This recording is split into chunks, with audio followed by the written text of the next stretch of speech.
Assalamualaikum warahmatullahi wabarakatuh dan selamat siang untuk kita semua. Sebelum mulai video presentasi kali ini, izinkan saya memperkenalkan diri terlebih dahulu. Perkenalkan, nama saya Asmi Basmani dari kelas PS2 dengan nomor absen 11.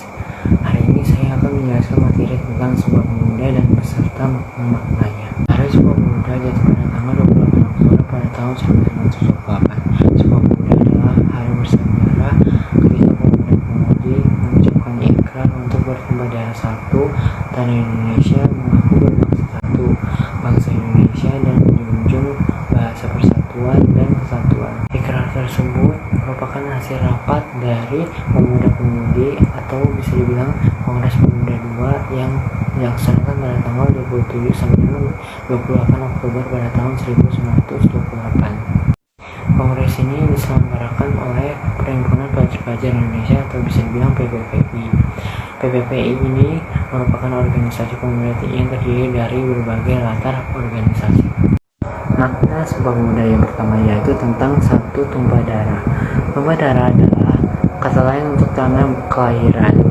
Ikrar ini menunjukkan bahwa Indonesia tidak lagi terpisah-pisah meski terdiri dari ribuan pulau yang dipisahkan oleh laut, tapi hakikatnya satu yaitu negara Indonesia. Tumpah darah di sini artinya tidak hanya daratan tetapi juga lautan. Oleh sebab itu, ikrar tumpah darah diartikan sebagai tanah air Indonesia. Yang kedua adalah satu bangsa. Bangsa adalah sekelompok orang yang tinggal di suatu wilayah dan berada di bawah satu pemerintahan. Indonesia terdiri dari berbagai suku bangsa yang berbeda, misal bangsa Jawa, Sunda, Batak, Aceh, Sulawesi, Maluku, dan Papua. Dan yang terakhir adalah satu bahasa. Indonesia memiliki beragam suku dan bahasa daerah yang beragam. Suatu negara membutuhkan bahasa pemersatu untuk persatuan dan kesatuan. Bahasa Indonesia disepakati sebagai bahasa persatuan dan bisa diterima suku di Indonesia. Isi teks Sumpah Pemuda yang pertama adalah kami, putra dan putri Indonesia, mengaku bersumpah darah satu, tanah air Indonesia.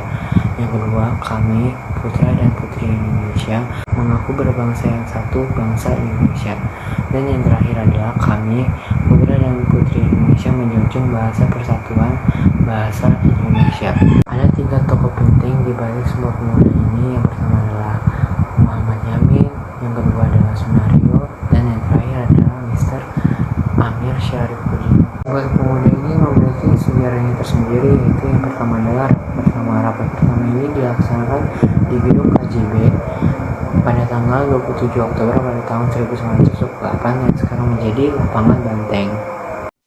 Sugondo sebagai tokoh penting yang memimpin jalannya rapat. Acara dilanjutkan dengan uraian Muhammad Yamin tentang arti dan hubungan persatuan pemuda. Ada 5 faktor yang membuat kuatnya persatuan, yaitu sejarah, bahasa, hukum, adat, pendidikan, dan kemampuan. Yang kedua adalah rapat kedua. Rapat kedua ini dilakukan pada Minggu tanggal 28 Oktober pada tahun 1928 di gedung Java Biashop. Rapat kedua ini membahas tentang masalah pendidikan di Indonesia. Pembicaraan keduanya adalah Purnomo Bulan dan Syarmidi Mangun Sarkoro. Rapat ini membahas tentang keseimbangan antara pendidikan di sekolah dan di rumah. Kongres ketiga membahas tentang nasionalisme dan demokrasi sebagai gerakan kepanduan. Ramelan menjelaskan gerakan kepanduan tidak bisa dipisahkan dengan gerakan nasional. Gerakan kepanduan ini dilakukan sejak masih anak-anak untuk disiplin dan mandiri. Gerakan kepanduan sekarang ini dikenal dengan nama Pramuka. Sekian itu saja yang saya dapat sampaikan. Bila ada kesalahan kata maupun perbuatan, mohon dimaafkan. Wassalamualaikum warahmatullahi wabarakatuh.